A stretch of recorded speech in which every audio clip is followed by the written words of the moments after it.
वज़ीर बल्दियात सिंध सईद गनी का कहना है कि मखदूश इमारतों के मकीनों को मुंतकिल करने के लिए मुख्तलिफ ऑप्शंस पर काम कर रहे हैं कि मुतासरीन को किस तरह मुतबादिल फराहम किया जाए। जियो न्यूज़ के नुमाइंदे कामरान रजी से खुसूसी गुफ्तगू में उनका कहना था कि माफिया के खिलाफ सख्त कवानीन बनाने पर गौर किया जा रहा है। मुहर्रम उल हराम के एक अहम इजलास में अहम फैसले किए जाएंगे।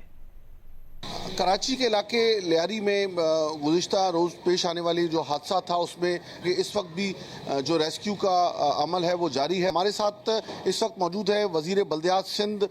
बार बार आप ये कहते हैं कि हम नोटिस देते रहे, लेकिन इसका परमानेंट हल, इस किस्म के वाक़यात की रोकथाम के लिए हुकूमत क्या समझती है कि क्या ऐसे इक़दाम करने होंगे?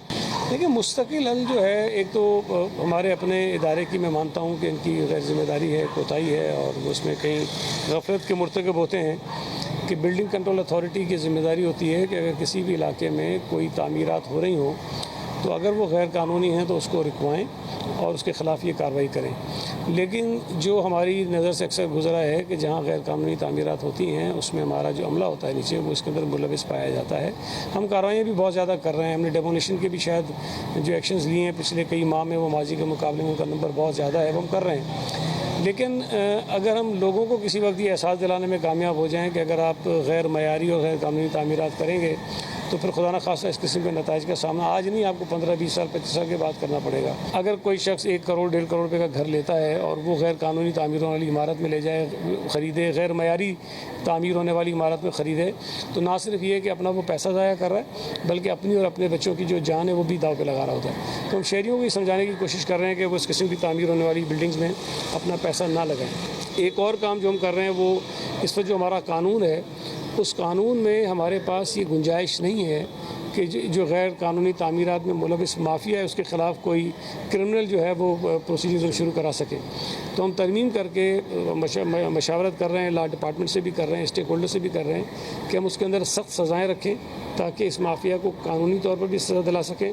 और इस पूरे अमल के अंदर चाहे वो बिल्डिंग बनाने वाला हो, चाहे वो ख़रीदो फ़रोख्त कराने वाला कोई रियल एस्टेट का नुमाइंदा हो, चाहे वो कोई ख़रीदारी करने वाला शहरी हो, उन सब के लिए कोई ऐसी इसके ऊपर कदगन लगाएं ताकि उनको ये खौफ हो, डर हो कि अगर हम ऐसा कोई कारोबार जो गैर कानूनी उसमें मुलविस होंगे तो हमारे ख़िलाफ़ कानूनी कार्रवाई होगी। अच्छा, आपने कहा कि 550 जो या उससे ज़ायद जो ख़तरनाक करार दी गई इमारतें उनको खाली कराएंगे, तो ये एक बड़ा प्रोसेस है और मेरे ख्याल में कई हज़ार लोग होंगे जो इससे मुतासर होंगे। तो ऐसा क्या मैकेनिज़्म होगा कि उन जो वहाँ अब जो रिहायशी लोग हैं उनके लिए कोई मुतबादिल के साथ साथ अगर मुस्तकबिल में दोबारा वो इमारत तामीर होती है तो क्या गवर्नमेंट उस बिल्डर को पाबंद करेगी और ज़मीन के मालिक को कि वो उन्हीं को एडजस्ट करे? कोई इस किस्म का मैकेनिज़्म बनाने के लिए भी हुकूमत सोच रही है?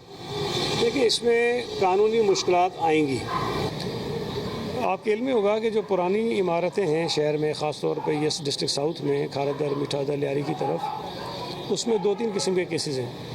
एक तो ये होता है कि कोई किराएदार रह रहा है उन बिल्डिंग्स में। दूसरा ये है कि वो अपार्टमेंट या जो पोर्शन है वो किसी ने ख़रीदा हुआ है। तीसरा वो पगड़ी का एक सिस्टम है जो पुराना चल रहा होता है। तो ये तीनों किस्म के केसेस सामने आएंगे।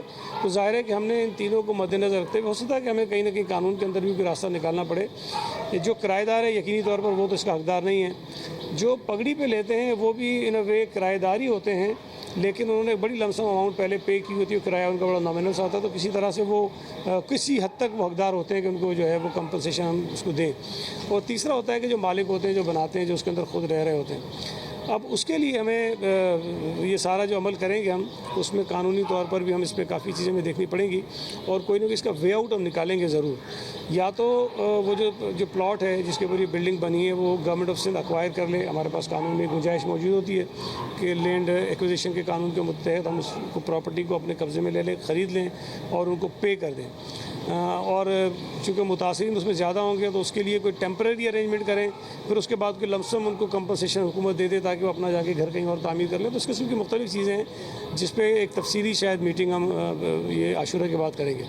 हम हमारे साथ थे वज़ीर बल्दियात सिंध सईद गनी, जिनका ये कहना था कि मुस्तकबिल में ऐसे वाक़यात की रोकथाम के लिए सिंध हुकूमत संजीदगी से इक़दामात करने पर गौर कर रही है।